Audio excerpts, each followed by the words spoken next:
forces in the organization of this project. Let us watch their advertising. Thank you.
Fundacja A, jeszcze jeden partner, a już chciałam o fundacji. Jesteśmy polską firmą biotechnologiczną. W Biogen od ponad 30 lat tworzymy innowacyjne preparaty dla rolnictwa i środowiska. Rozwiązania skuteczne, cieszące się uznaniem szerokiego grona klientów. Rozwiązania przyjazne ludziom i środowisku, które umożliwiają zrównoważoną produkcję rolną i uzyskiwanie zdrowszej żywności przy jednoczesnym zachowaniu wysokiej wydajności produkcji. Tworzymy produkty wybiegając w przyszłość. Jesteśmy pewni ich skuteczności, dlatego okazują się one rynkowym sukcesem. Mimo że w momencie ich tworzenia świat nie był na nie gotowy. W laboratorium zajmujemy się hodowlą pożytecznych mikroorganizmów w bioreaktorach, które następnie w formie liofilizatów trafiają do gotowego produktu. Każda partia liofilizatów jest badana zarówno pod względem koncentracji, jak i czystości, co zapewnia wysoką jakość naszych preparatów. Na ten moment w swojej kolekcji posiadamy już kilkaset różnych szczepów mikroorganizmów. Jednak dzięki technologiom, jakie posiadamy, staje się ona coraz większa o pożyteczne szczepy wyizolowane ze środowiska. Każdego sezonu, od siewu aż do momentu zbiorów, wraz z całym zespołem agronomów obserwujemy, jak spisują się nasze rozwiązania w zależności od zróżnicowanych warunków klimatycznych, jak i upraw. Wyciągamy wiele wniosków, dzięki czemu mamy pewność, że oferując nasze produkty, zapewniamy również fachowe doradztwo w zakresie ich stosowania. Azotopower, Phosphopower, Revital, Improver czy Bactotarcza to tylko kilka z naszych preparatów, które przez lata dowodziły swojej skuteczności na powierzchni setek tysięcy hektarów gruntów rolnych.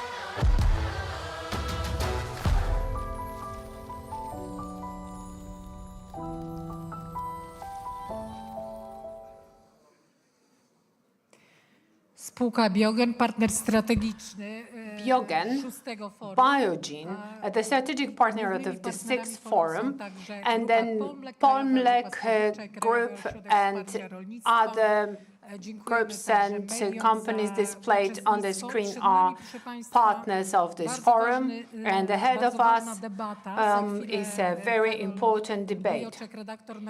In a moment, the editor-in-chief of Top Agrar in Poland, Karol Bujoczek, and important guests will be debating. And after the debate, please bear with us because we'll be for the award handing gala, award ceremony in the competition of an innovative farmer. Karol Bujoczek, the editor-in-chief of Top Agrar Polska. Szanowni Państwo, Great, thank you. dosłownie 20 lat temu, Well, it was 20 years ago in w March, połowie marca, in the middle po of raz March, pierwszy Agencja Restrukturyzacji i the Modernizacji Agency Rolnictwa for Restructuring and Modernization of Agriculture for the first time opened a call for direct payment under the Common Agricultural Policy. rolników po wejściu do That Unii Europejskiej. policy Wszyscy byliśmy would mocno apply to podekscytowani. Polish farmers Ja after myślę, że Poland's joining the większość EU. We're z państwa all tutaj obecnych quite na sali excited. pamiętają I think wręcz that ten most dzień, of you gathered kiedy to here in 1 this maja hall do Polska remember the day wchodziła do when Unii on May Europejskiej. 1st, Wiele było obaw. 2004, Wiele było Poland obaw was także na joining wsi. the EU. Pamiętamy tą atmosferę, I gdzie remember właśnie this wśród rolników atmosphere of wielu było concern także sceptyków, and worry. jeśli chodzi o Many akcesję farmers Polski were do Unii skeptical Europejskiej. Ostatecznie about wynik this referendum Polish był na tak accession to the EU. i Polska przystąpiła But the do Poles Unii voted Europejskiej. for Dzisiaj joining the chcemy EU in the porozmawiać referendum. o wspólnocie Now, rolniczej w Europie, we're here to o talk współpracy about the i wyzwaniach community po 20 of farmers latach in członkostwa. Europe and about debaty. membership Jako pierwszy pan and premier its Jerzy benefits, Buzek, przewodniczący Rady advantages. Fundacji Europejskiego Funduszu So Rozwoju let me Polskiej, invite our poseł do panelists and Parlamentu speakers, Europejskiego. Jerzy Buzek, an Witamy bardzo MEP serdecznie, and panie the premierze. chairman of the Cieszymy foundation się for the niezmiernie z pana obecności. RWP. Sir, we are so happy to see you here. You are a permanent, well, frequent attendant of our forum here in Jasionka. Please take your seat. May I please leave these seats for myself? And may you please sit next to me when, unfortunately, I'm the one that will be monitoring all panelists. And Milan Dadurek, Vice Minister of Agriculture of the Czech Republic. Czechs, our southern neighbor, also in this group of Central and Eastern Europe, we're joining the EU. Sir, welcome, and we are quite curious about the experience of your Czech farmers. Now, Michał Kołodziejczak, Vice Minister for Agriculture and Rural Development. Sir, welcome. Mr. Kołodziejczak, the Minister, felt that agricultural policy personally and had a very personal brush against this policy. Then we have an expert from Team Europe Direct, Jerzy Plewa. He was one of the negotiators negotiating the conditions for Poland joining the EU. I believe that it was on your desk that all these terms and conditions were, if not written, but verified. And then Viktor Szmulewicz, the chairman of the National Council of Agricultural Chambers. Mr. Szmulewicz has been an active member of farmer self-government, and he was a deputy head of Kopak on Czeka. We'll cover that, we'll get to that when discussing this European community.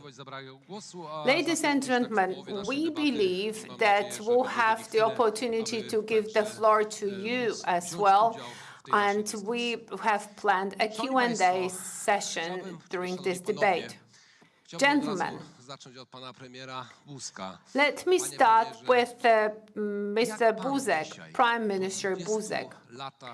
Sir, it's been 20 years since Poland has joined the EU. What is your opinion on our successes?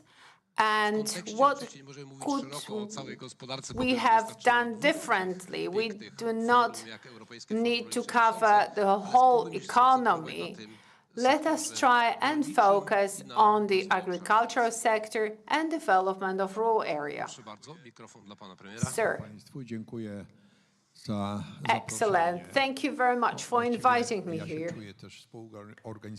Well, I feel that I'm a co-organizer of this forum. I couldn't join you yesterday, because I was tied down in Brussels. But let me refer to what happened last night. Well, we have certain arrangements, certain aspects that the government agreed upon with farmers, and that is quite unusual, amazing achievement. Well, these agreements meet the key demand of those who are on strike in Poland today. They meet these demands halfway. And there is a very good reason why the situation of Polish agricultural sector is in a very difficult situation today.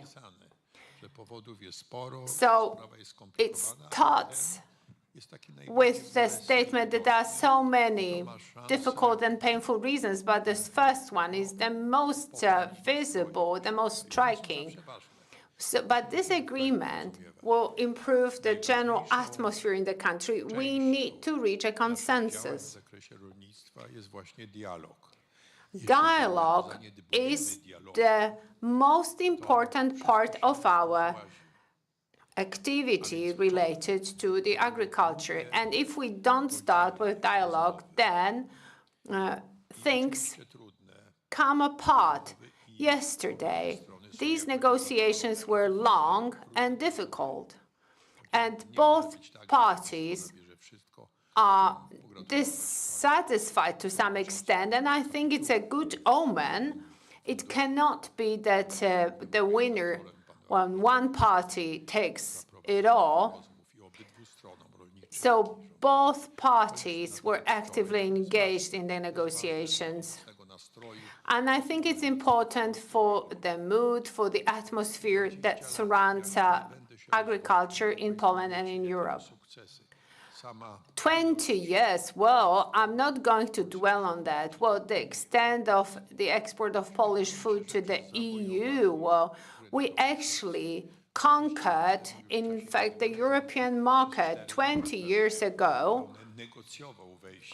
My government was negotiating agreements for 4 years, but I remember all these transformations in the region of Podlasie. We were spending huge money, although we didn't have the money at that time. We believed that our Poland's joining the EU would be a great opportunity. The farmers were not convinced that joining the EU was the right thing to go about it. So this is why we need dialogue. This is why we need to exchange views. Perhaps I'm the one to blame too.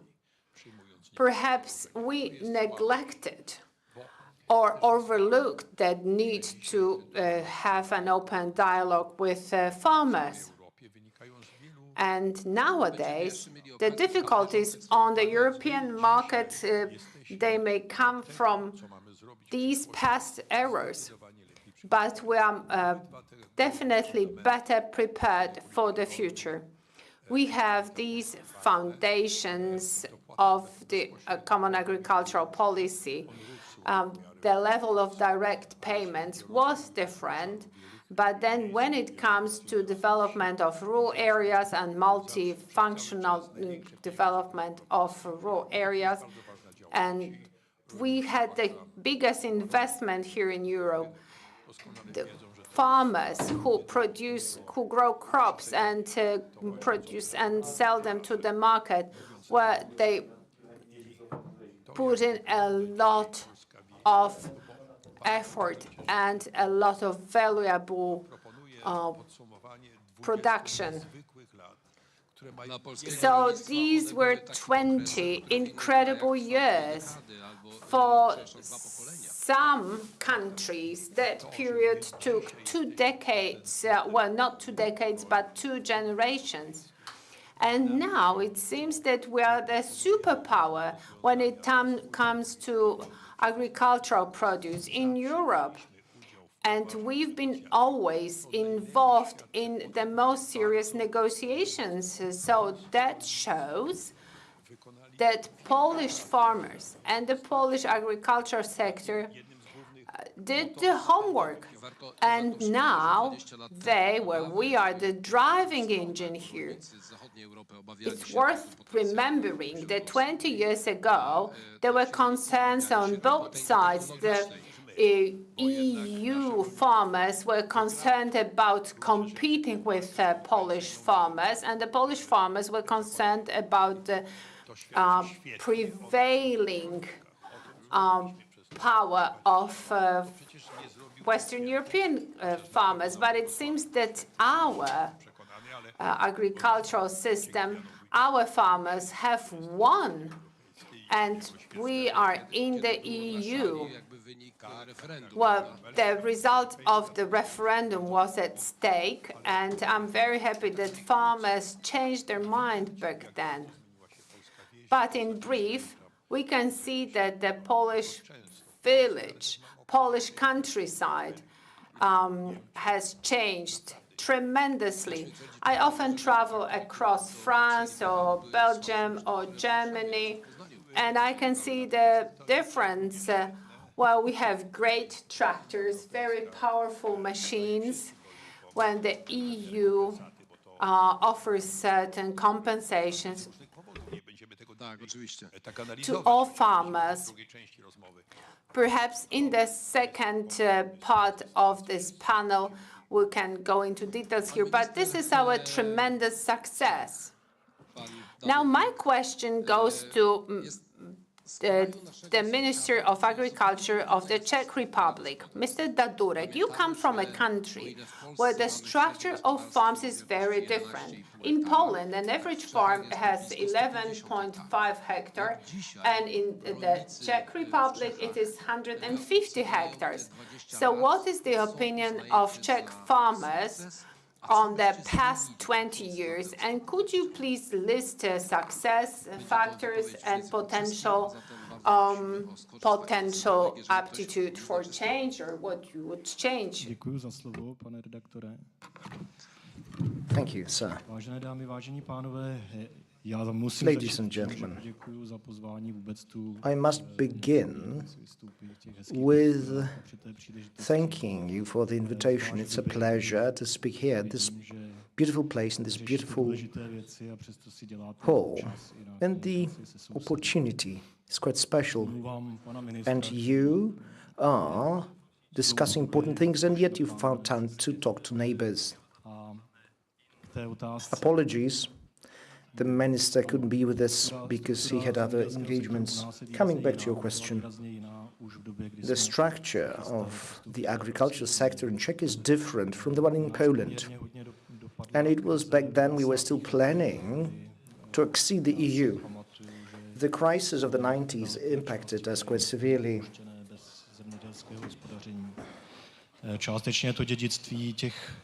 And basically, a large part of our country had no agriculture. It was basically all a legacy of communism. Private ownership was basically liquidated, and everybody had to belong to cooperatives. As a result, it was difficult to encourage people to return to farming. I'll give my family as an example.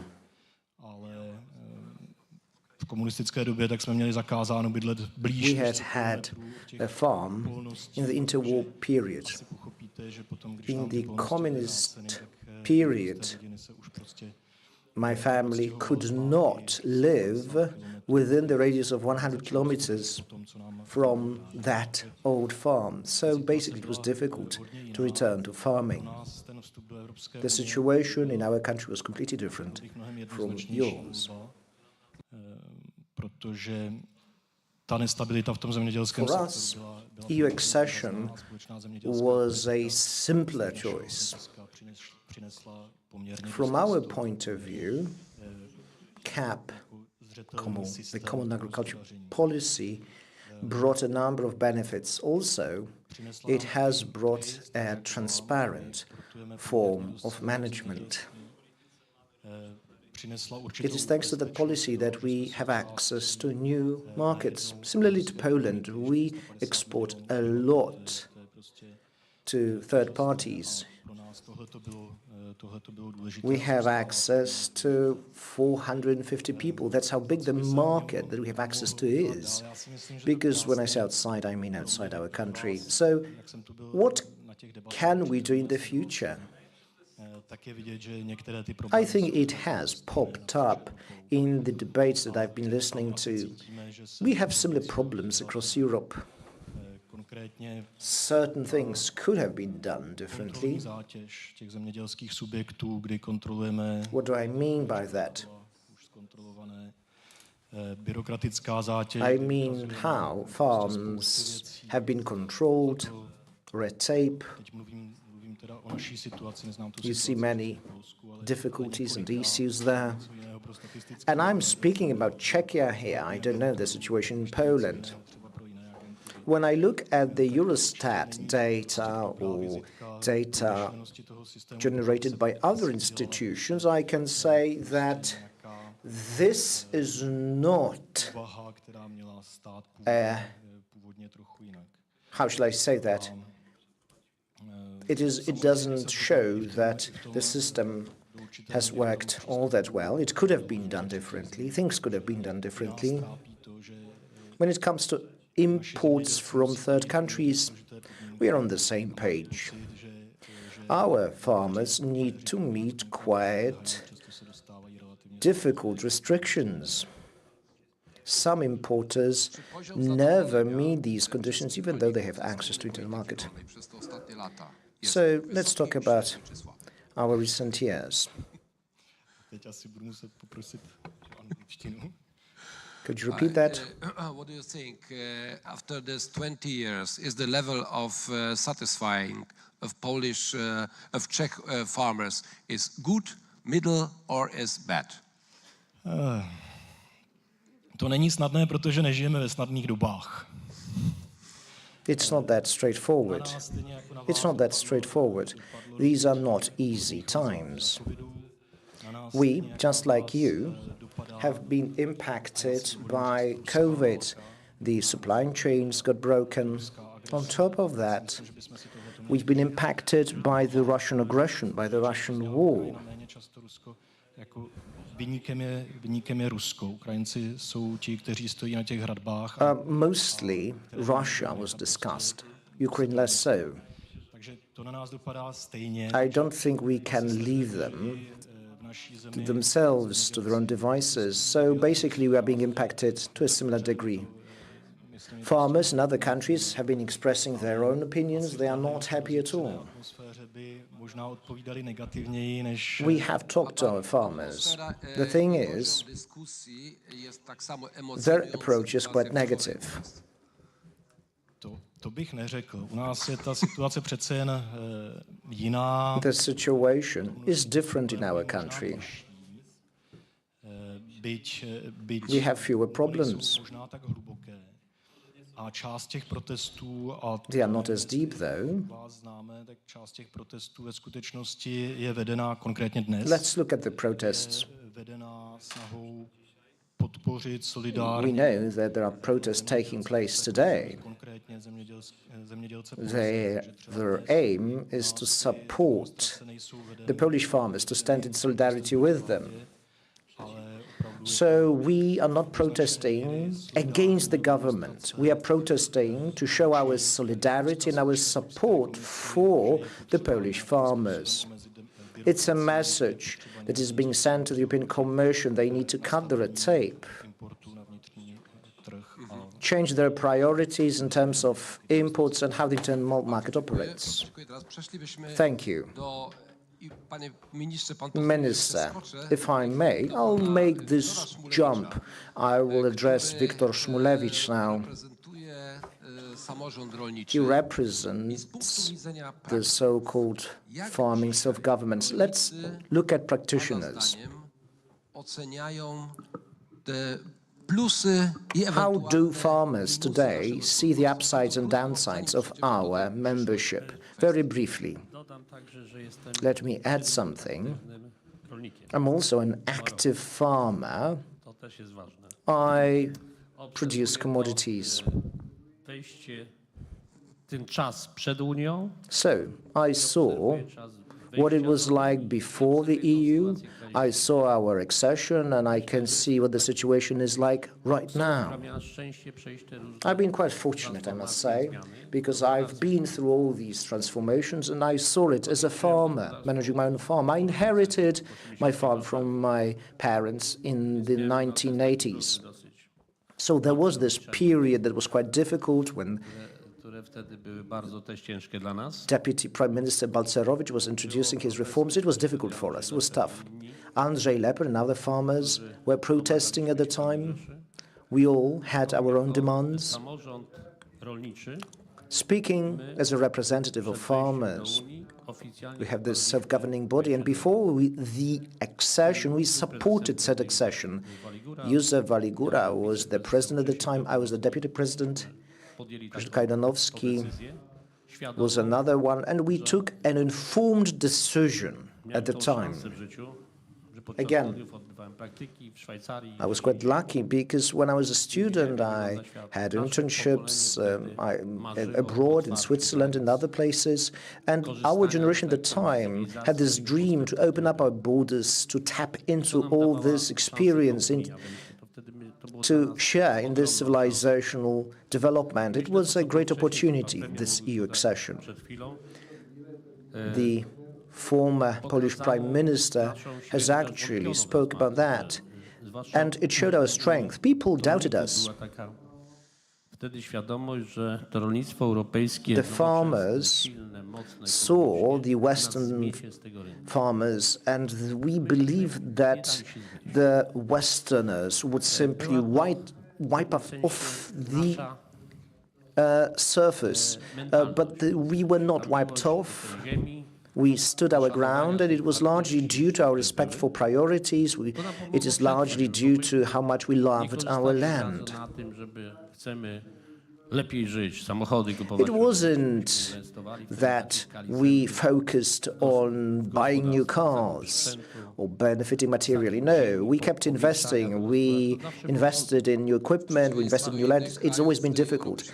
Unlike in the other Central European countries, most of the land was in private hands. Yes, it made things easier, indeed. I'm talking about typical farms, because there were those collective farms, right? Post-Soviet legacy, but it was different. This was a different case. Now we have these farms, and they are doing well. Many of them have collapsed, though. Just let me finish. So here we are where we are. My generation has seen all that, all these transformations.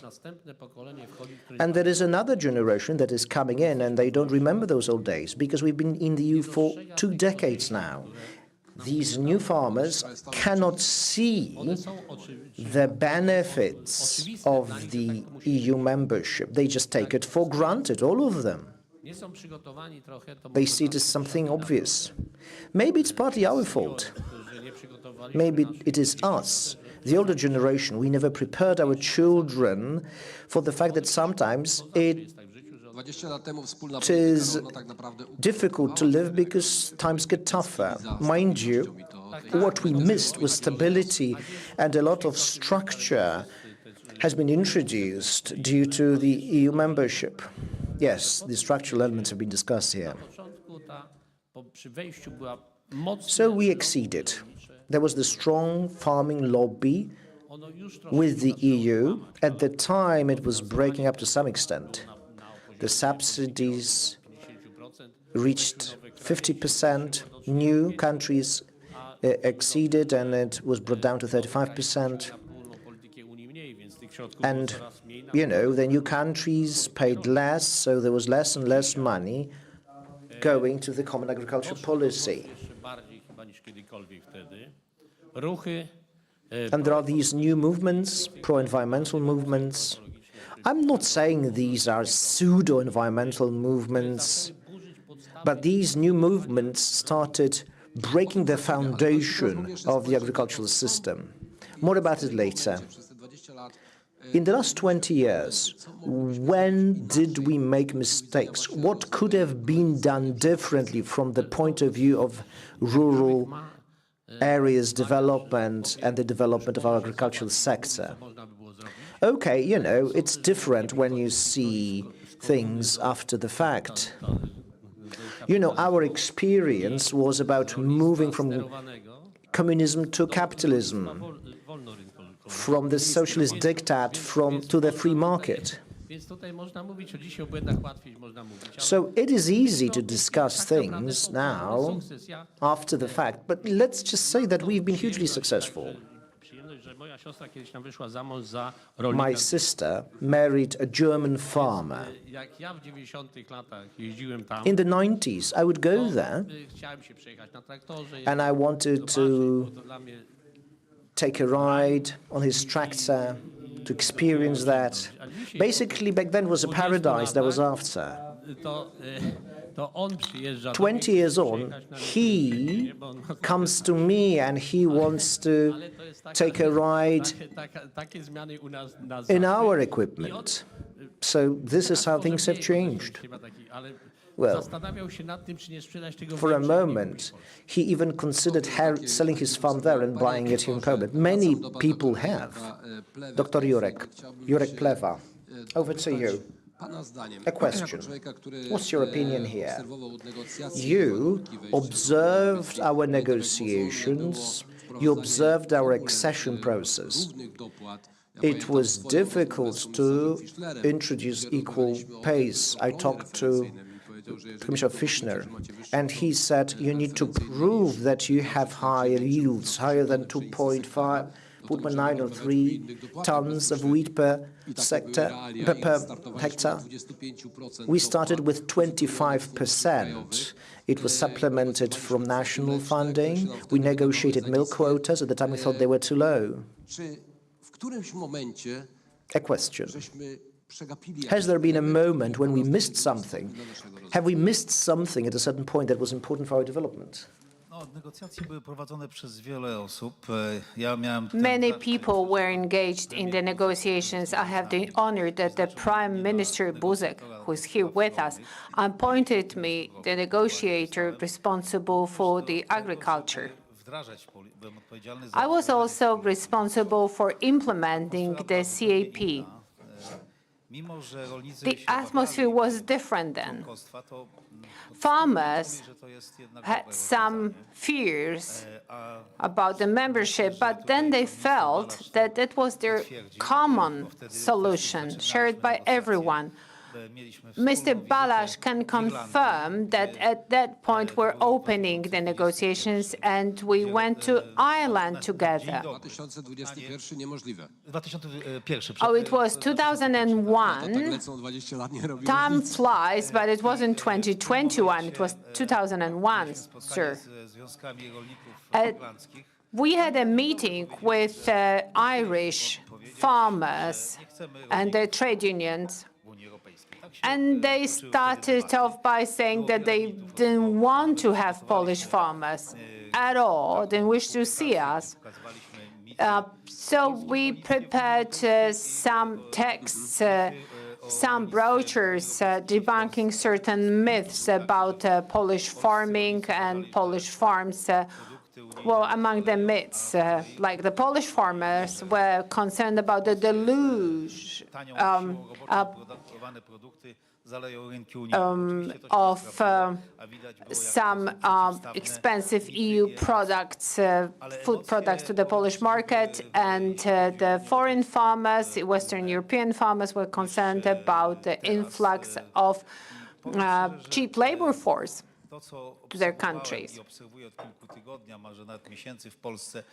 And now I'm following the political scene, and when I see the slogans on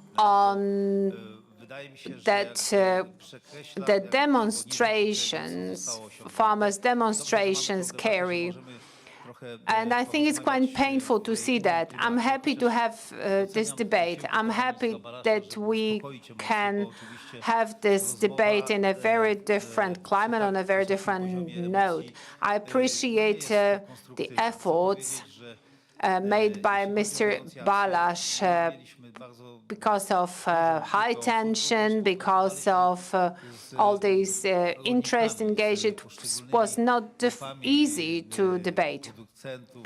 We also had negotiations with different groups of leaders, producers, etc. We have with us Mr. Olejnik. At that time, we were negotiating our position regarding cereal. I think it was quite positive because we succeeded in keeping up the dialogue. I remember the mission that the Prime Minister entrusted me with. I was delegated to go to farmers, meet farmers, and explain the CAP. Well, negotiations are about reaching a compromise. When these negotiations were coming to close in 2002, they carried the milk quotas on the negotiation standards, and then the entire program of the Copenhagen summit was disrupted. We didn't make it to dinner organized by the Queen of Denmark because we couldn't agree to the milk quota. We wanted more, we wanted higher quota. They didn't give us the right perspective, the right prospect for growth. And later on, when there were views and prospects to move away from milk quota, actually these were Polish farmers that were reluctant to do that. We succeeded to do it, and Polish farmers only increased milk production after the quota had been removed. And about our failures, or about my things that I'm personally surprised with. In my opinion, we've been for 20 years in the EU, but the level of knowledge or information about the CAP is less than low. Well, some people miss the truth with bravado. That's the only way I can describe it. They misinterpret or mispresent the picture. That could be the result of a deficit of a dialogue with farmers. We were exposed to a lot of propaganda recently. This is my only explanation. But I regret that farmers failed to consider, analyze, and see all the aspects of what is happening right now. No one questions the fact that the situation in the agricultural sector is difficult. No one questions the fact that the global food prices index got back to its level of 2021, and all the indexes went down, and that is a manifestation of an issue, but it is not as bad as the protesters wanted. And everything apparently boils down to some anti-Ukrainian and anti-Russian slogans. I don't think this is the issue, so I'm very happy that the efforts made to calm the waters. And with that, I know that the chairman here, that the gentlemen here, they have the right type of experience. We need to meet the requirements that come with the CAP. There are some mistakes or cases of misinterpretation. Green Deal is a strategy, and then Poland has its own strategic plan. That plan has been agreed in Poland. We do not need to change anything in Brussels. Czechia has a different scheme than the Polish scheme. We have several dozen schemes, and that is the responsibility of a government in agreement with farmers. Minister Dodurek is saying that they have 3 schemes. Right, thank you. Mr. Kołodziejczak, sir, you are a young farmer and you are a fresh minister, fresh in the office. So what is your view on the 20 years of Poland's presence in the CAP and the EU farming? So you are from this new generation of farmers. Perhaps you haven't personally experienced the old system. Do you feel that we are well prepared for the competition on the European market? Musielibyśmy postawić takie pytanie, które może stać się pewną tezą do tego. First, we would need to start with a question that could also respond to the developments of today. I'm the person who is known for my reconciliation efforts. Postaramy się tutaj kilka faktów przedstawić. Let me present some facts here. So my question, which is also the thesis, is if it's so good, why do we have it so bad? Ja mogę powiedzieć, no jest bardzo dobrze. Well, I could say that things are great. Każdy o tym mówił. Ja jako młody chłopak, 16-letni, kiedy When I was 16, I was 16 and Poland was joining the EU. I was a farmer's son and I did want to work on my farm. bardzo mocno jako ten, który i prowadzi gospodarstwo, So ale today, ten, który reprezentuje rolników i stara się wear załatwić ich interesy, two hats. patrzy nie tylko przez pryzmat I'm a farmer with my own farm in my own right, and then I'm a minister, and I look at things from the point of view of farmers' interests. i nie odzwierciedlałaby So I want małym procencie I want that situation to reflect what is happening right now. Jeszcze raz?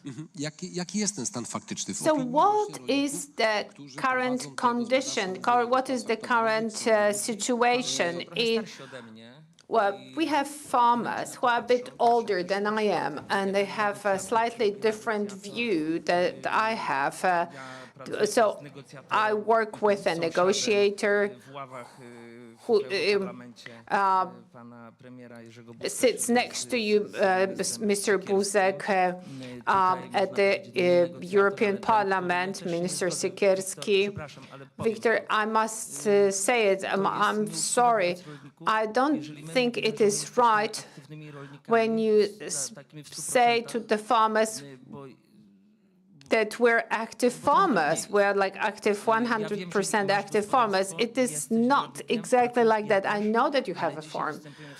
I know that you consider yourself a farmer, and I consider myself a farmer too, but we are here in a different role. Our role here today is to serve farmers. I have quite many different functions. I wear several hats, and I want to present different pictures from different perspectives. So a question. It's been 20 years. Look at these farms. Money has been invested. CAP received for 20 years those farms. How are they ready to compete both in the EU and abroad and outside? We have certain standards. They've been set. We can agree that all this technological and other forms of equipment wouldn't have happened had it not been for CAP. I started this discussion with an analysis. How could we have done things differently? How could we have prepared better? So we have a certain standard, and we have to use it to work for the future. Yes, a lot has been discussed, or rather, a lot has been said about this material state of affairs. But the thing is, many people had to give up farming. They had no choice. They couldn't continue. Ja pamiętam tutaj pan też negocjator mówił o wymienił SAPART. Mnie SAPART has been mentioned here. SAPART makes me think of farmers. They took the money, but they were not properly prepared. They had no awareness. They didn't know what the threats and benefits would be. SAPART makes me think of farmers' fears and concerns with the bureaucracy, with the red tape that was just kicking in. But it was the easiest path to buy a tractor and to get a subsidy. What I'm saying is how I was seeing it as a 16 or 17-year-old boy.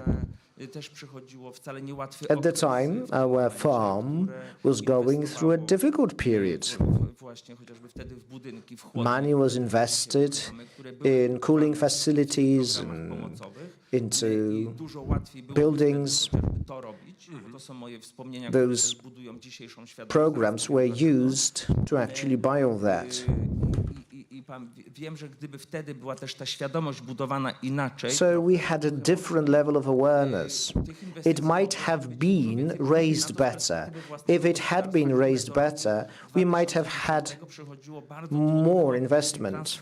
Ale czy pan może powiedzieć, gospodarstwo jest inwestycyjnie dobrze wyposażone? Would you say that your farm is well equipped and that we can participate in the market well?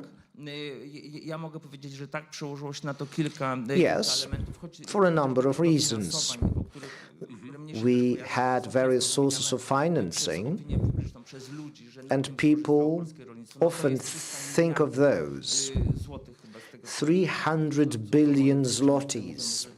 That's the total amount, at least as far as I know. To, co jest dzisiaj największą wadą tego systemu. Let's talk about the downside of the current system. There is this thing that we farmers hate, that we'll never accept. Decisions are taken without us. Te ostatnie lata zaczynają kojarzyć się właśnie z tym. Let's look at the last few years. The European New Deal, various changes, what has been happening in Poland, politically speaking. I've got this strong feeling that these decisions have been made without involving us. As a young person, I cannot even imagine Poland outside of the EU. The EU is a great opportunity, but also there are certain threats out there. Mówiąc też o tym, status materialny polskich rolników. So, what's the material status of the active working farmers? It has improved. Sure, that's true. Ale jednej rzeczy nie udało się zrobić. One thing has not been accomplished. It is not because of the EU. Chociażby postrzeganie polskich rolników. I mean how Polish farmers and farmers in general are perceived. It is linked to those decisions that don't involve us at all. But it's also linked to the social status. We will return to that in a moment. I think we should listen to one another. I didn't say that things are going well. I'm saying that today's problems have different roots than what is in the slogans of the people protesting right now. The thing is, let me prove that. What do you have on banners?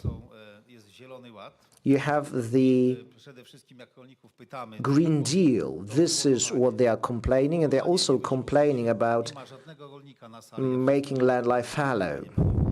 It has never been rolled out. Did you need to leave your land fallow last year or this year? This is not the reason for lower revenues. Secondly, Ukraine. Naturally, in 2022, you had this so-called technical grain. The market was deeply shaken. But for the last year, we've had a ban on importing 4 groups of produce, and yet the prices in this time has dropped by almost 50%, and wheat can be included here. So farmers are demanding further bans, and that has been ruinous to our image, because it could be solved differently. Look at how Romanians solved it. They have no import, but they have no ban. I'll be upfront with you. There was this slogan to stop transit. It caught me off guard. It is not in the spirit of the EU solutions. We need to look for solutions. There is this French gentleman that I have been traveling with there, farmers are largely well organized. We find it difficult to have a dialogue because it's difficult to choose leaders here in Poland.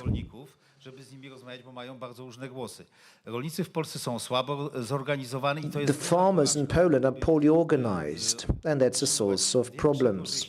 We could be benefiting more if it weren't for that. You have special money earmarked for producers' groups. We could go about it differently. If we organized ourselves, we would be more powerful. There are problems, and the society learns about them all too late, when it's already too late. For that reason, we should have a more balanced perspective. Negotiators, the governments, institutions, all good and very well, but I still encourage farmers to work together. To follow up on that, one sentence, and then Mr. Buzek, a former Polish Prime Minister. We have been making another mistake. Farmers were never linked to processing. Farming was left to its own devices. It was decoupled from processing. And this has been the greatest mistake that we've made. That's one. Michał and Dr. Pleva has touched upon another thing. Our counseling advisory system is too weak. It's also relevant here. In France, you've got 500 million euros that is spent on consulting. What about here? Investment funds use, that's a separate subject. I did put a question to you. Have we used this money well? Today, we know that we need animal production, and yet, in support, SPO and other programs, you see a lot of money being spent on equipment. The stress was on automation. But the infrastructure, the buildings were not as developed as we could have done that. Mr. Jerzy Buzek, I'm really happy to see that the moderator got the mic. Yesterday, I understand there was tension here in this room. There was this tension between the people on stage and the people in the audience. I am happy to see that today the audience is much more relaxed, and it is largely due to this ongoing dialogue, and we should keep it this way, even though it's, things are quite hot here on stage. I agree with what we've heard a moment ago. It is not the EU that's the cause of our problems. Let's look at what happened 2 years ago. 30th of June, 2022, 3-4 months after the Russian invasion on Ukraine. Jointly with Mr. Balash, we sent a special letter. It was a conference similar to this one, but it was in Warsaw. We couldn't meet because, the war was raging, the Americans were getting ready. So we sent this letter. It said that what is happening on the border of Ukraine is very dangerous. It was almost 2 years ago. Somebody failed to react to that. We have a Polish commissioner, a commissioner of agriculture in the EU. Who should have reacted if not him? We are late. We have been talking, but it's all too late. We are 2 years late. The EU, you say, no, it's us. We couldn't have solved it ourselves, the Polish Prime Minister and the Polish Commissioner. It should have been solved earlier, and today people are blaming the EU. But we are a part of the EU, aren't we? Yes, I am also a part of the EU. In the European Parliament, we cast our votes, and we believe that it was okay because the Polish Prime Minister, the Polish Commissioner, okayed it. Let's talk about what the Brussels perspective is like. How are they looking at us? There were some reservations. They said that we use the EU argument in our game. But remember, the market has opened up to the Polish farming. It's a huge thing. We know all that, so I'm not going to enumerate all those things. I can feel that I need to continue speaking because I'm not going to get the floor again. I can sense it. So, the EU needs to continue to operate. We need to be assertive. We need to voice our expectations, but we need to act too. Ukraine is important, but there are more things. Russia is relevant. Remember about Russia. Now is the time to act. I believe the Polish government will. It's good that Mr. Minister is with us. The global prices is not something that we can influence. The harvest in Argentina is coming to an end.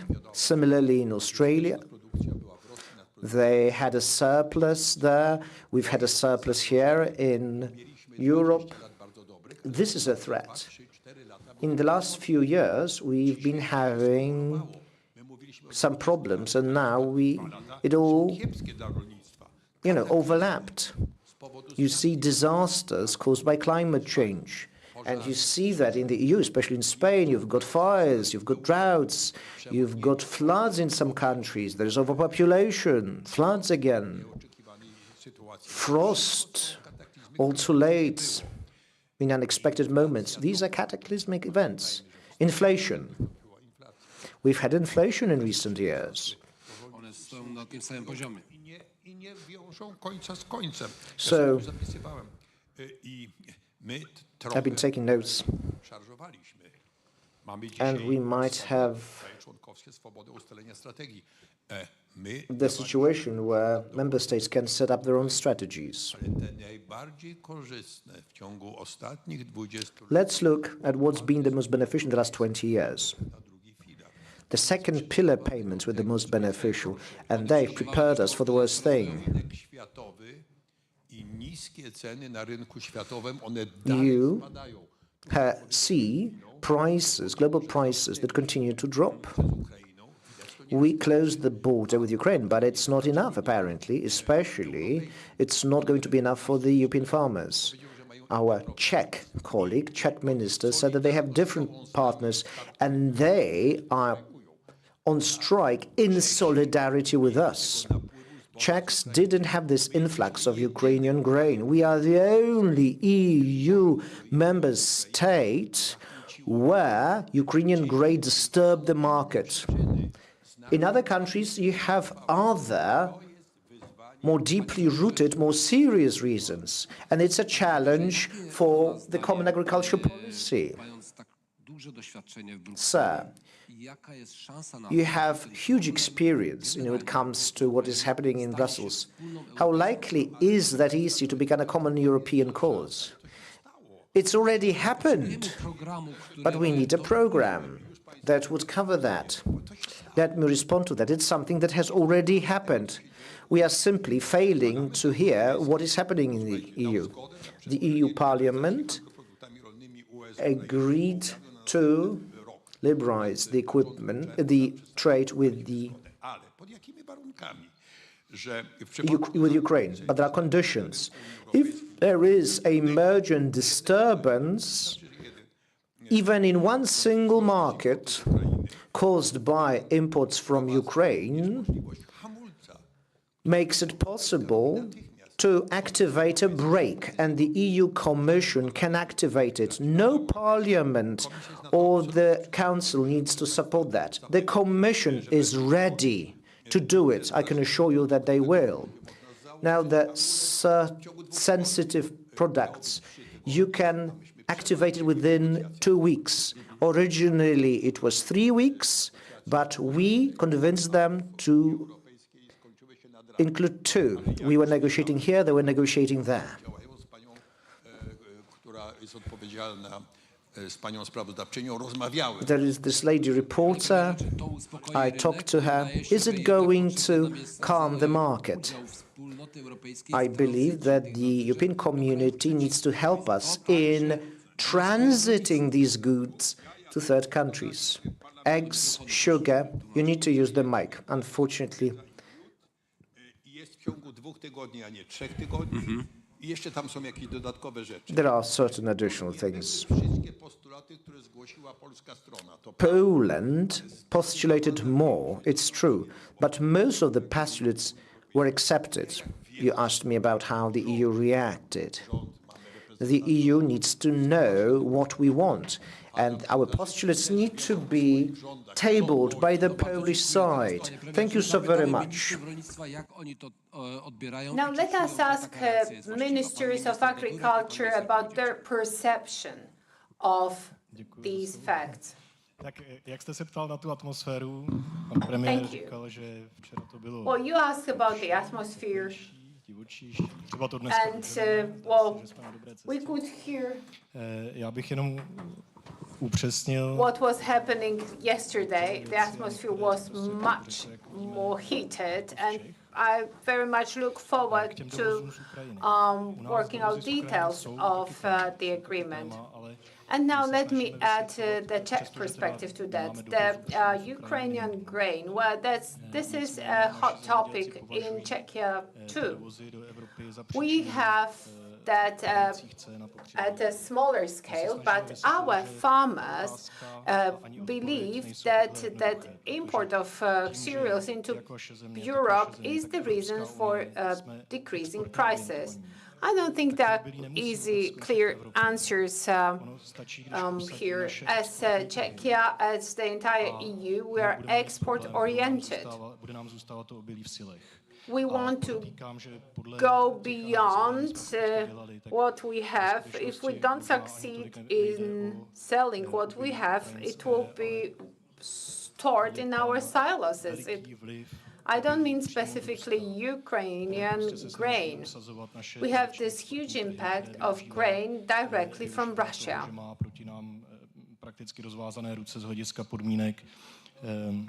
And Russia doesn't need to comply with any standards and doesn't need to meet any requirements. So Russians, they use it to support their own production of grain. I would like to have my own simple solution. Export to European Union. Ano, je to skutečně pozice za našeho pana ministra zemědělství, tak je pozice vyjednávací v Bruselu, aby jsme... So indeed, this is a position of our Minister of Agriculture, and this is what we want to negotiate, and this is what we want to solve. Some ask us why we didn't take that into account and use that earlier. We were basically afraid that we would starve because of Russians occupying all the and blocking all the Black Sea ports. No one expected the situation to turn out like that. It was difficult to find the person who was responsible for the situation. One more question here.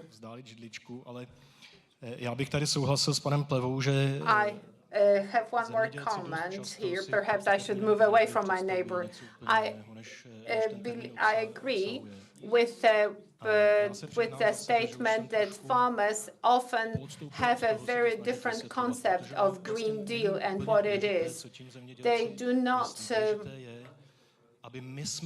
follow the definition of that concept. It's not important what farmers understand as Green Deal.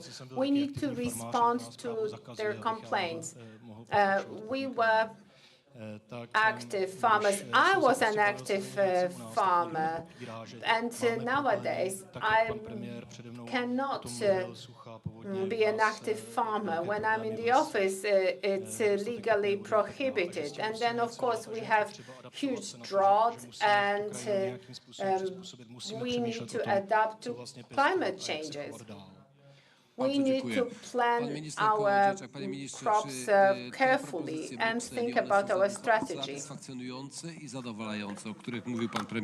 So, one na pewno pokazują pewne zmiany, w których ta polityka zaczyna się zmieniać. We heard about certain changes of the politics, and I think this is the right direction. And the previous speaker mentioned that earlier on, and perhaps things would look differently, but I remember things back in June in Warsaw. It was hot. For me, that was an exceptional day. This is when I met Minister Siekierski. We had this first conversation back then, and until now, I remember when I met him, and he was so engaged in explaining all these European agricultural concepts and matters. So, as Prime Minister Buzek said, there is certain coverage, certain information from the EU, then there are pressures, there is certain concept that government may have. You asked about Russia. We could see that it was Poland also that asked about Russia and what's coming next. Yesterday, in the agreement,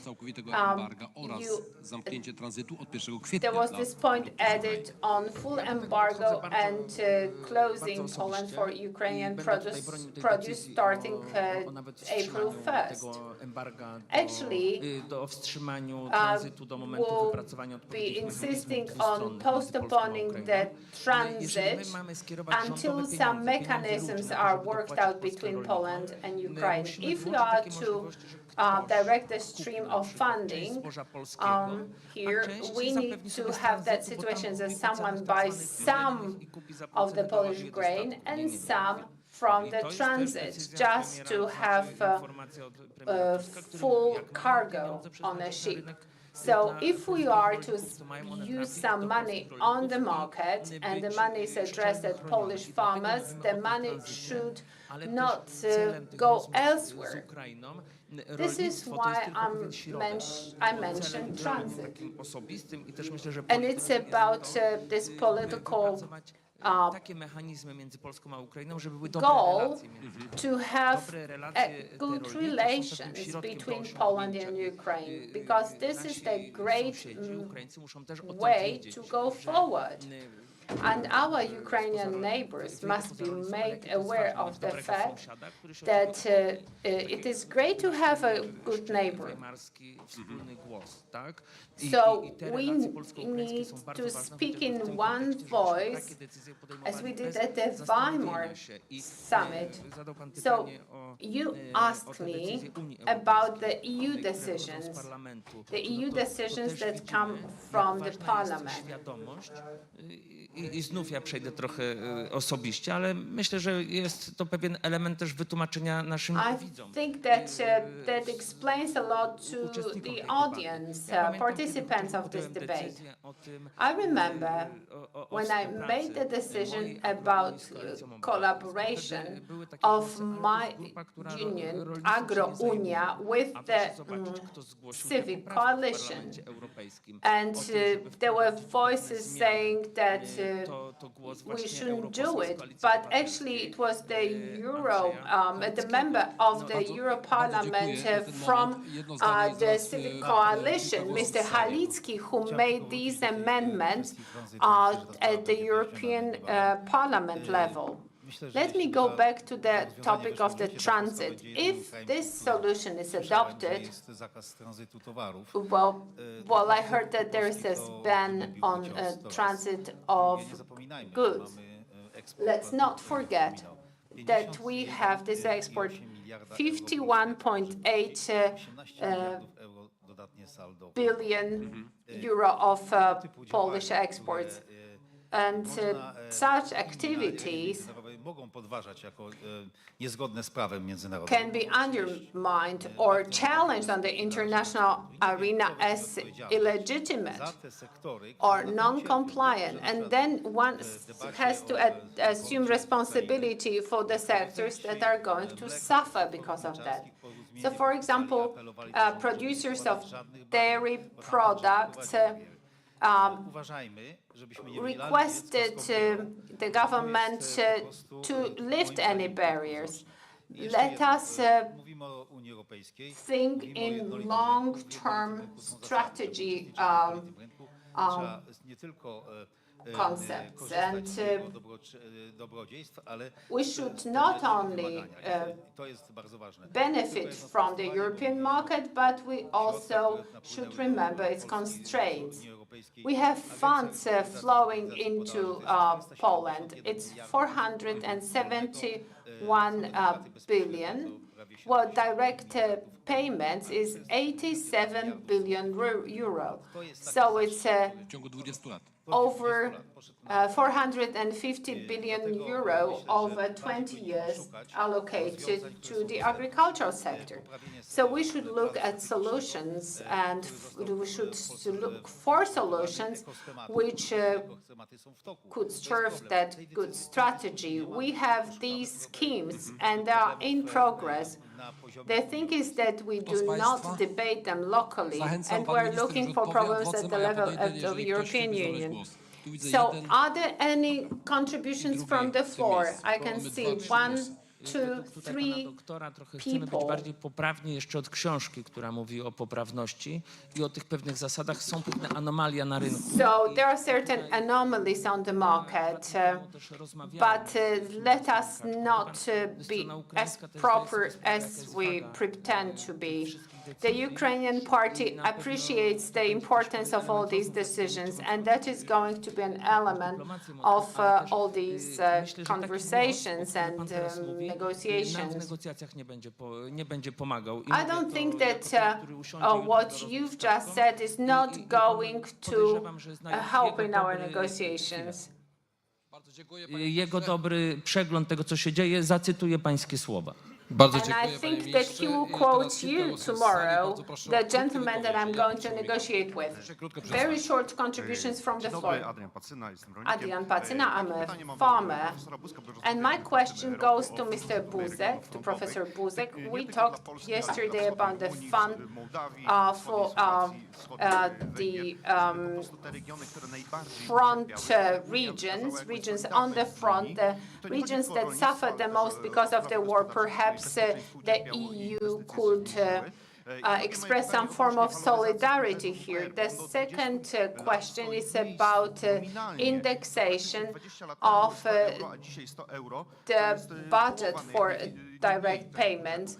Well, it's been 20 years and the amounts haven't changed. So do you think that they can be indexed by, at least by the inflation that we suffered over the past 5 years or so? Wawrzyniec Czubak, I'm from the Agricultural University in Poznań. My conclusion from what you said during this first round is as follows.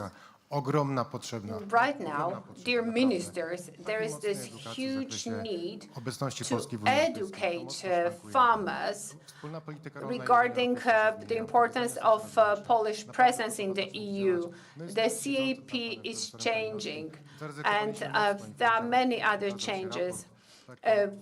There was a report published, the diagnosis of market causes that stimulated and caused all these outbreaks. So in the context of 20 years of membership, we need to have all these explanations, and the narration that we get is truly dangerous. We're looking at the context of the solutions that we have, or the older generation does remember the entire development, but the young one not necessarily. Jarosław Górski. A question. There was another tool that allowed for ad hoc interventionist purchase of produce. Couldn't you use it? Secondly, I've been a farmer for around 20 years. And let me say that we have been experiencing a greater and greater burden in the form of red tape. And area payments are also linked to a lot of paperwork.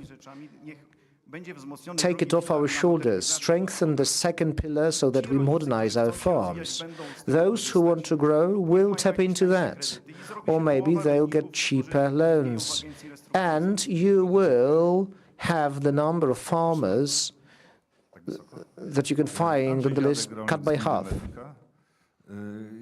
I'm a farmer from Medyka. 4 years ago, I was at a border crossing, at a blockade there, border crossing in Medyka. There, we learned about the agreement. And people are not overly optimistic, I must say.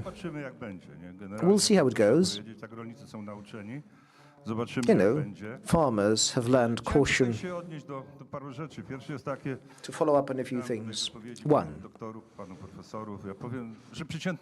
I've been listening to what you said. You have PhD, you are professors, but an average farmer is neither a PhD nor a professor. They know about sowing and planting. When it comes to the EU national law, they are not knowledgeable there.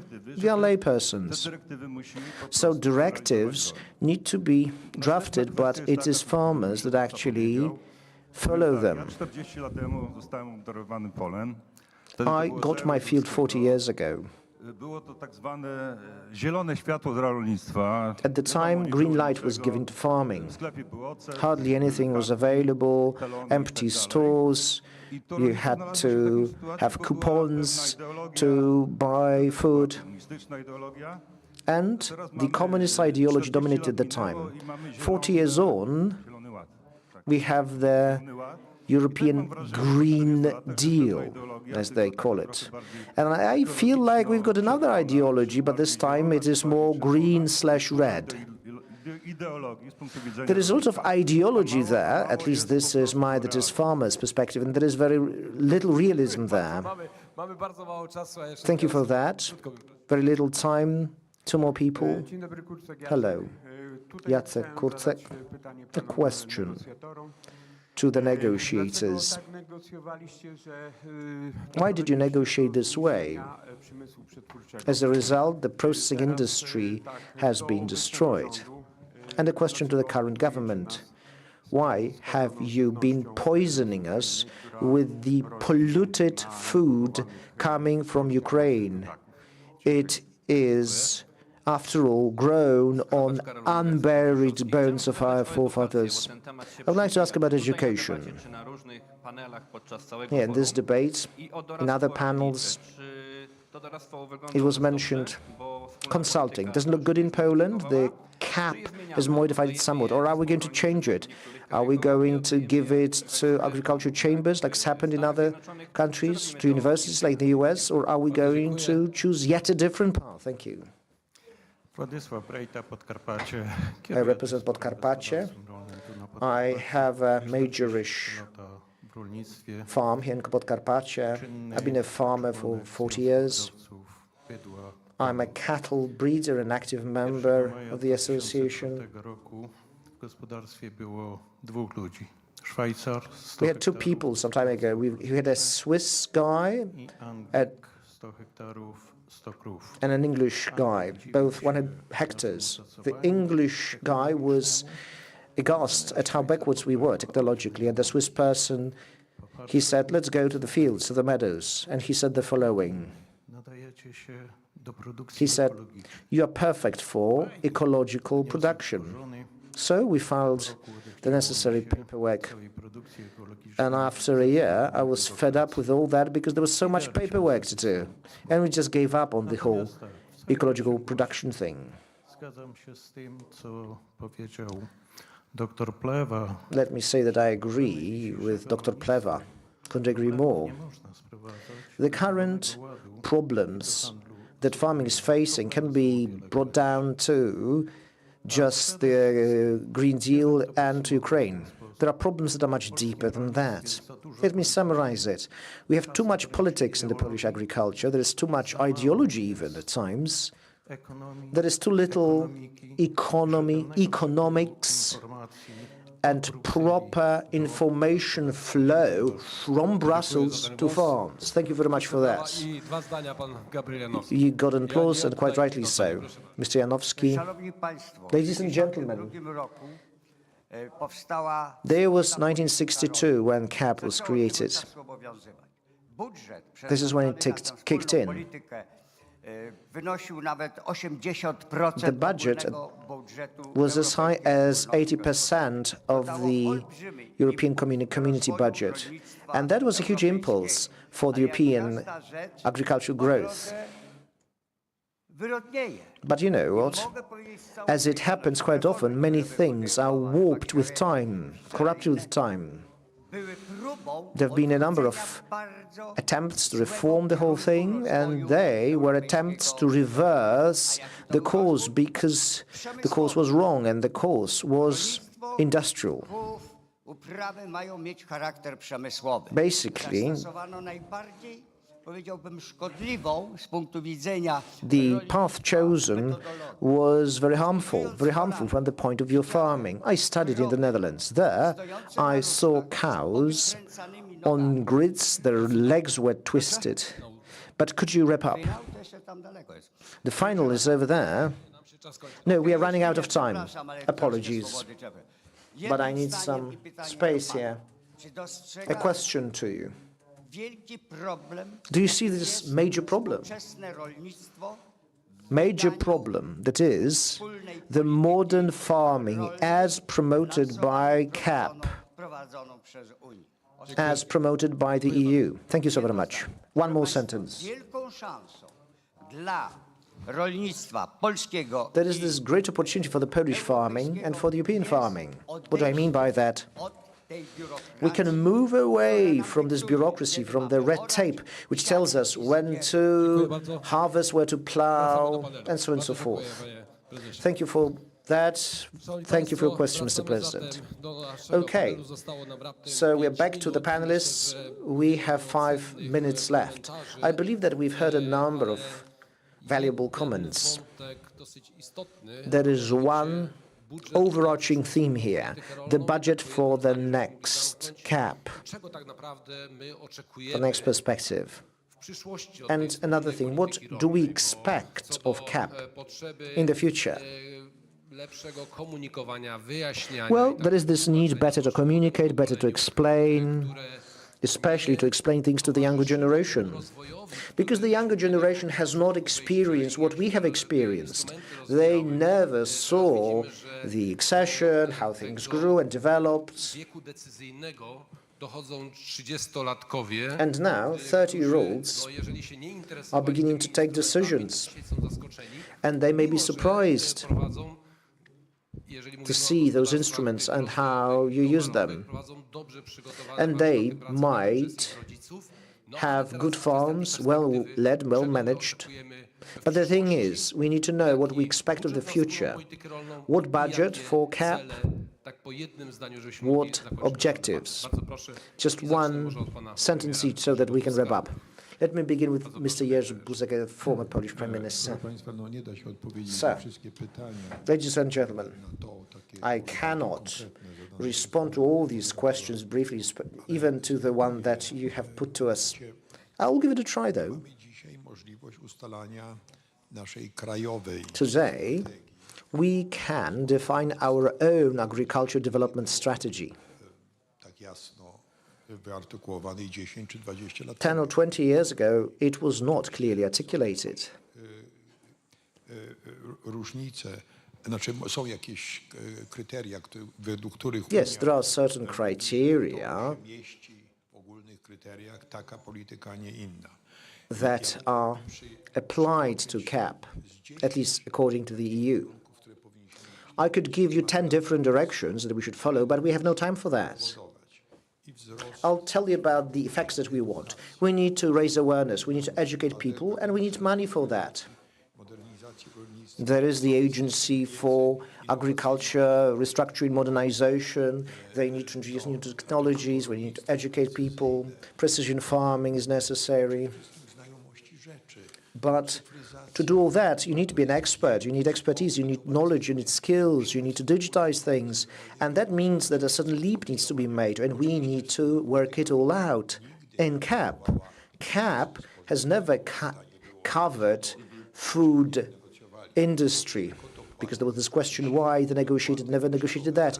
Now we have payments, but they are area payments, because we've got this area payment, yes we do, and different farmers are a part of this competitive market, and they choose certain things. You have different soil, you have different country, and you choose the production that they are going to pursue that is going to be best for them, the most profitable for them. But there are inherent risks there linked to all that.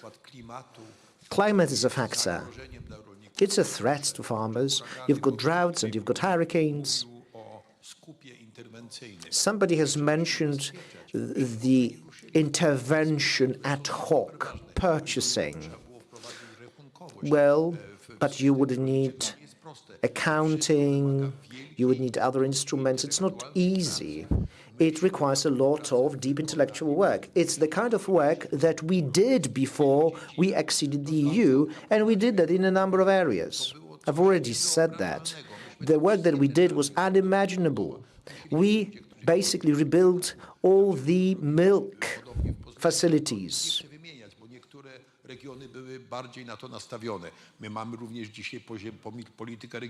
We have the regional policy too today, and we need to approach these things also regionally. We need to consider what needs to be developed and grown where. There are discrepancies there. At the time we regionalized these things, those regions had different tasks. There were these brackets, they would get money, both communes and towns and cities. And that type of huge intellectual work needs to be undertaken. It needs to be undertaken if we want to pursue our own agricultural policy under the larger EU policy.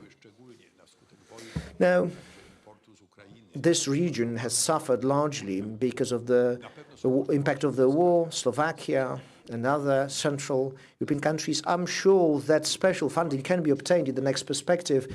At this point, we are working on it. And COVID. Italy, Spain, Greece, they were impacted the most. Remember that Italy was basically decoupled from the rest of Europe for a time. And these countries have been given money, or rather loaned money. The total fund is 750 million euros. And they are getting more money than we are because they were more impacted because of COVID. Similarly, the next perspective will also need budget differentiation, and we need to put up a fight there. We need to give it our best try so that the countries that suffer the most because of the war get the most. And we need good negotiators. We need negotiators who are going to work for us. There is one thing. The European Green Deal. We in Europe have been experiencing problems, and you can learn in those documents that those problems are largely caused by those sudden catastrophic weather events, such as droughts and floods and so on. And it's all interlinked. Určitě vás asi v sále víc zajímají názory vašich představitelů, ale přeci jen. Já si myslím, že shoda napříč Evropou. Well, certainly our guests are more interested in opinions expressed by representatives of the Polish party. I'm certainly for reducing red tape, control mechanisms, reduce bottlenecks. I can hear and I confirm that it's difficult to find the right balance between the single market and domestic markets, national markets, and we need to come up with that balance. Well, it's never going to be perfect. On the other hand, farmers would definitely like to have national markets more regulated. But on our market, we have better conditions for pork production. So the farmers would prefer this single market approach. The CAP delivers its goals through the strategic plans, and we need to come up with the optimum setting. Let me give you one example from Czechia.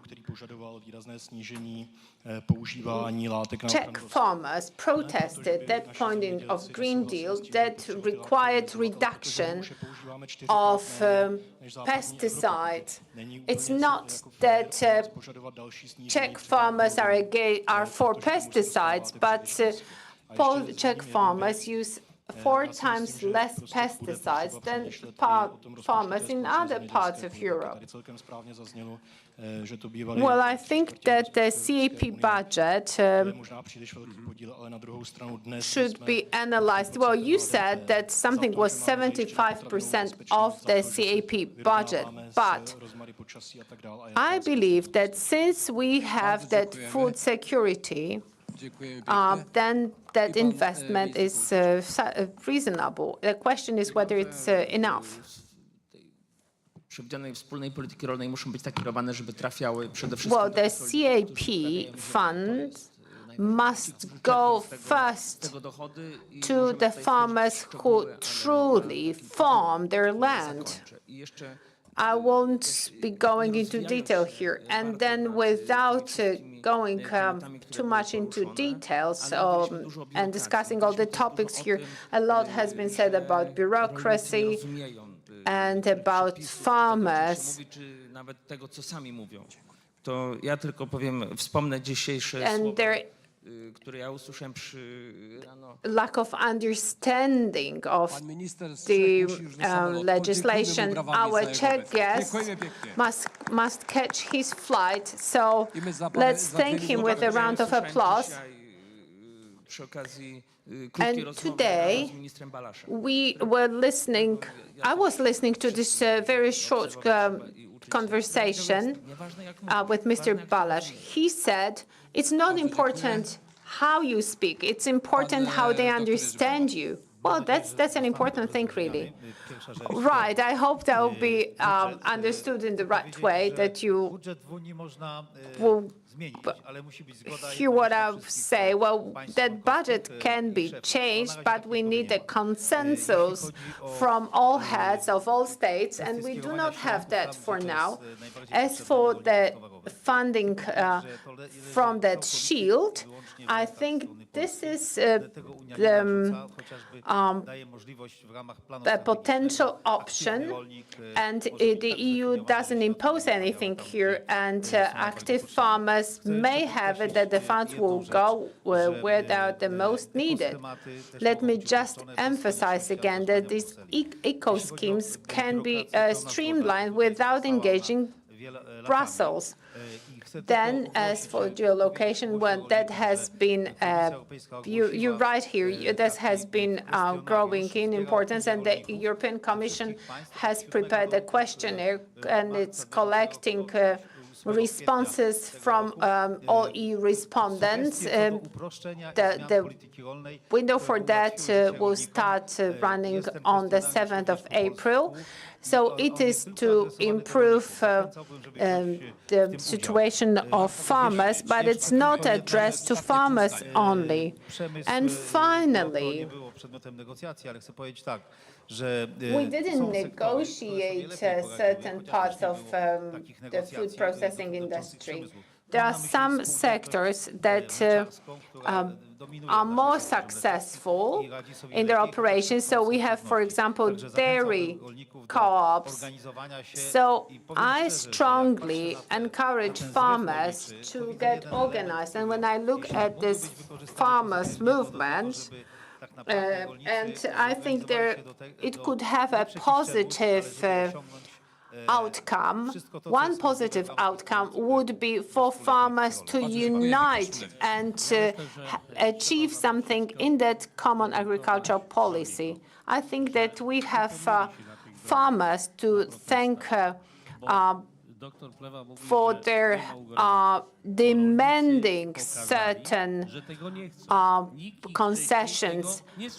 Well, farmers were saying that they didn't want that laying land fallow, and no one listened to them. At that time, Europe was only listening to these environmental activists, and I think that the society realize, well, we get that clear message across, and that message was given in this plain language. We want to have a national policy, because if we simply follow the economic raison d'être, then our farms are going to disappear. We need to have a program. So I promised half a sentence to Prime Minister Buzek.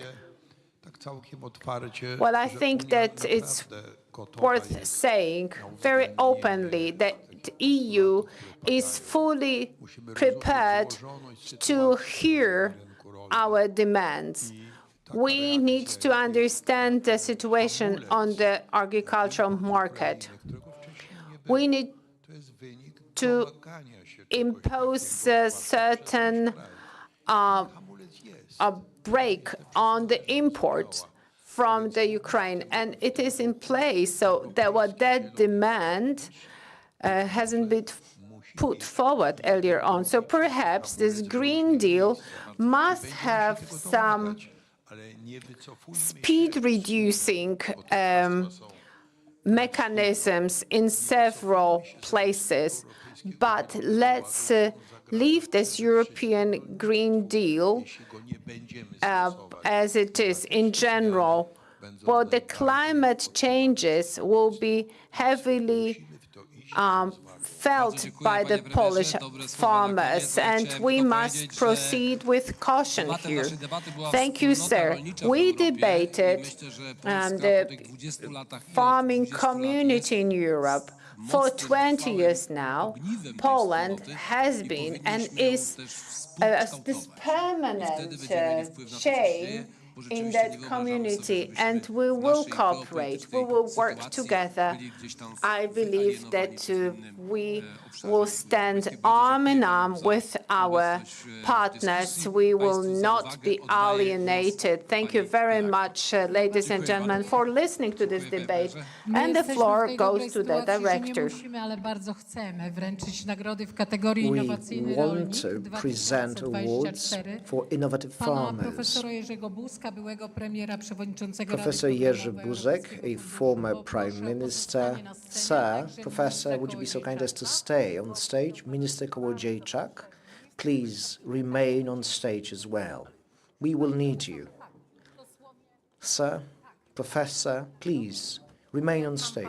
To ufam, że państwo pozostaną i się Because I ucieszymy, understand Ideą that konkursu the two jest gentlemen promowanie remain on właścicieli stage. gospodarstw rolnych, We are którzy promoting wprowadzili nowe the rozwiązania farmers that poprawiające introduced wypłacalność new produkcji solutions rolnej. that Organizatorzy improve docenili farming tych, którzy wdrożyli nowoczesne profitability. metody zbytu własnych produktów New i umiejętnie marketing pozyskują methods dodatkowe środki finansowe z will różnych be źródeł. recognized. We recognize those that have found new revenue streams. Innovation is not only about new machines, it's about new technologies that help you to profit more. Tygodnik Poradnik Rolniczy, Tygodnik Poradnik Rolniczy, a weekly is an organizer, Rozwoju Wsi Polskiej, and a foundation is Zapraszam do wręczenia nagród profesora Jerzego Buzka, byłego premiera, przewodniczącego Rady jointly with an insurance Funduszu company. Rozwoju Wsi Polskiej, posła do Parlamentu Europejskiego. Mr. Buzek is a former Polish PM and an MEP. Mr. Kołodziejczak, representing the Ministry of Farming, Mr. Podhajski, representing an insurance company, Agnieszka Ruska, Lucyna Rybek. Please join us here. Debata is representing one of the regional organizations, and also I would like to invite the representative of the Farming Weekly. I'm really happy that we are here and we can jointly celebrate what's been happening in the Polish agricultural sector. Category number 1, innovative family farm. Łukasz Kolberg will be collecting his prize in this category. May I ask you as a group to shift over there? Proszę o materiał o pierwszym nagrodzonym. Wielkie brawa. Zapraszam And pana a video Łukasza about the Kolberga. Czy pan Łukasz first jest winner. z nami? Łukasz Kolberg is here with us. Zobaczmy króciutki materiał. W 2020 roku produkcję zwierzęcą zastąpił ziemniakami. Starą oborę przerobił na ich przechowalnię. Z premii dla młodych rolników kupił automatyczną wagoworkownicę i agregat bezorkowy, co skłoniło go do inwestycji w ciągnik o mocy 200 koni, wyposażony w GPS. Prace polowe są wykonywane z precyzją do 1 cm. Wdrożył system SAT-Agro monitorujący uprawy na podstawie zdjęć satelitarnych. Umożliwia to tworzenie map aplikacyjnych, które wykorzystuje do wysiewania zmiennych dawek azotu. Wprowadził także nawadnianie wodą z melioracji polnej, rozprowadzaną przez sieć z autorsko wykonanymi przyłączami. Wielkie brawa. Pan Łukasz Kolberg, innowacyjne gospodarstwo rodzinne. Put your hands Proszę, żeby pan together z for nami Mr. pozostał. Łukasz A Kolberg, zapraszam Innovative teraz Farmer kategorię of the Year. innowacyjne przedsiębiorstwo na wsi. Now, Pan another category. Łukasz Czech odbiera dzisiaj Łukasz nagrodę. Czech Panie Łukaszu, will be collecting zapraszam a serdecznie, prize gratuluję. in this category. Zobaczmy krótki filmik na temat Let's see a dokonań. short video Łukasza Czecha about Łukasz. współpracuje z 25 rolnikami w całej Polsce. Specjalizuje się w precyzyjnej uprawie i produkcji zwierzęcej. W firmie opracowują i wytwarzają m.in. aparaturę do pomiaru parametrów i potrzeb nawożeniowych roślin opartą na przenośnej spektrofotometrii. W produkcji trzody warto zwrócić uwagę na czujniki emisyjności oraz aparaturę termowizyjną do wykrywania chorób. Jest też aplikacja do automatyzacji procesów finansowych i administracyjnych. Od 2019 roku firma realizuje projekty o wartości ponad 100 milionów złotych. Wielkie brawa dla pana Łukasza. I kategoria innowacyjny, rolniczy, Another category, handel detaliczny i sprzedaż bezpośrednia. innovative Bardzo się cieszymy, gratulujemy. retail Ewa i Mieczysław and direct Chabowscy. sales. Bardzo państwa zapraszam. Ewa Mieczysław Chabowscy. Please join us here on stage. Gospodarstwo Ewy i Mieczysława Let's Chabowskich have a leży w video. Strzelcach Górnych w gminie Dobrcz w Kujawsko-Pomorskim i liczy 12,5 hektara sadów. Rolniczym handlem detalicznym zajmują się od 2017 roku, sprzedając powidła wyprodukowane ze swoich owoców. Ich produkty mają niepowtarzalny smak. Pan Mieczysław zastosował bowiem mieszadła, które w kotłach skrawają przez 10 godzin przysmażone skórki, sok, a w ostateczności masę powidłową. Jako jedyni w Polsce produkują powidła przetarte. Chabowscy poszukują nieustannie nowych produktów i zapomnianych smaków. Wykorzystują przy tym receptury liczące ponad 100 lat. Wielkie brawa, konkurs innowacyjny Yes, rolnik a huge round of applause. 2024. Bardzo proszę, panie redaktorze. Szanowni Państwo, jedno zdanie. Sir, Tu stoi przyszłość. Młodzi this rolnicy, is the doskonale future. wykształceni, Young farmers, very well educated, well prepared, gospodarstwo z wielkim that manage their farms ale mamy też prawdziwych czarodziejów, tak, państwa chabowskich, którzy with great energy. Mr. and Mrs. Chabowski. we własnym sadzie naprawdę They have an orchard, they take the fruits and turn it into sheer poetry. Gratulujemy i jeżeli mówimy o przyszłości, Congratulations. to Speaking of the future, gdyby zechcieli państwo please zrobić take 2 steps wspólne forward zdjęcie, dobrze? and have a family Dajmy photo. szansę reporterom na A bardzo photo dobrą fotografię. Bardzo gratulujemy i Let's wielkie brawa, proszę give państwa. those reporters an opportunity to take excellent photos. And congratulations. Serdecznie dziękuję. Gratuluję jeszcze raz pana prezesa so Krzysztofa very much. Podhajskiego, prezesa Krzysztof Fundacji Podhajski, Europejskiej Fundusz Rozwoju Wsi Polskiej. Poproszę o The president of podsumowanie the tych foundation dwóch will dni be asked to ekscytujących, ale też, summarize the last 2 days. wypełnionych bogatą debatą panelową forum. We've Bardzo proszę. had great discussions. Państwo, 6. edycja Europejskiego Forum This is the 6th edition of our agricultural forum. The forum is coming to an end. Przyjęcia naszego zaproszenia. Thank you for being here. Thank you to all the panelists, to all the participants. Thank you to all those that have been following our debates, the debates that we had prepared for you. I hope to see you next year. In 2025, it's going to be the 7th edition of this forum. Thank you so much. Have a safe trip home. Ja także bardzo serdecznie państwu dziękuję, a Fundacji gratuluję, you. że jest w stanie nawet w And ostatnim congratulations to the momencie foundation aby because they are odpowiadać na able to potrzeby restructure the wsi i program rolnictwa. last minute to Serdecznie respond gratuluję i to mam the nadzieję do needs zobaczenia of za the rok, bo rural jak regions and the widzimy, countryside. organizatorzy, a także życie potrafią nas As bardzo you can dobrze see, zaskoczyć. life and the organizers can be quite surprising.